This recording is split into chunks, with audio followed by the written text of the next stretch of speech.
So that's how I start my lesson. I just say, hey, let's run through that page, even though we've already done it a few times. And we always come back to those chords, even if we work a few pages ahead and now we start playing some songs. I'll say, hey, this song's got an E7. Remember that? And the student is usually like, what's E7? And I'll say, I'll flip over here. Remember that right there? E7? We did that? Okay. Not trying to be smug about it, but I'm just saying we have covered it. So all I'm saying is we're going to need these, I'm not trying to say gotcha. I'm just like trying to help people connect that this is important. If you learn your basic chords, everything on guitar kind of comes out of this. Or you could do the caged system, C-A-G-E-D. This has almost everything. The A2 is close to an A, but everything on guitar is based on either a C shape, A shape, G shape, E shape, or D shape. And you just move them up the neck, turn them into arpeggios or scales or riffs, or modify them into other chords. Those are your core basic fundamentals. So that's page 1. Page 2 is strumming. Page 3 is the 3 fundamental chords in the key of A.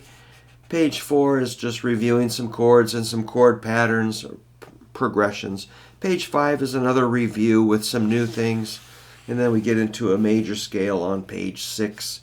Page 7 is a diagram of the notes on the neck.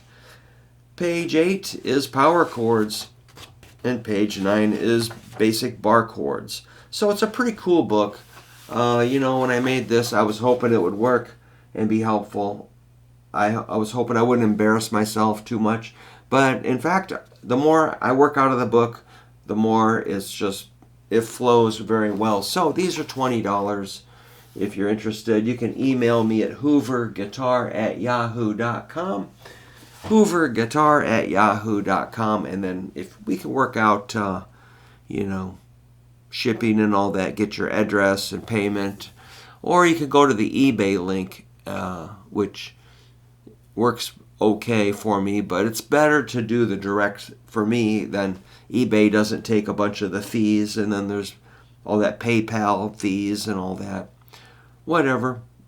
Main thing is that you're learning your chords and you're relaxing and you're breathing. Sometimes students will approach guitar with a lot of tension in their forearms and tension up in here and tension in their neck. You got to kind of track down that tension and get it out of your body so you can just relax and enjoy music. It's very therapeutic. So that's what I would recommend, is starting your practice with some real basic chords. It's just like breathing. It's just getting centered and getting kind of grounded and get your ears tuned in on the possibilities. So my ears are pretty good. If a student brings in a song, I can go, that sounds like a, E flat. And I might just go, yep, it was E flat, just by listening. So that's really, really, really handy. So the only way I know is just spend the time reviewing your chords and notes and scales and things, fundamentals. Then we'll play songs, Next is songs, but that's part of my lesson plan. So if you want to kind of simulate lessons with me, just get your chord book and run through that first page like once or twice or daily. I do play it pretty much daily, or I use them when I'm gigging. I use those chords, most of them. So I think it's a reasonably well proven method of practice. And again, training the ears to hear that pitch. All right, I'm rambling. I'm recording some music today, so I'm going to get back to that. So thanks for stopping by, and you can subscribe. That would be real cool. Give me a thumbs up. I always like hearing what you're practicing, how it's going for you, stuff like that. So check in and take care.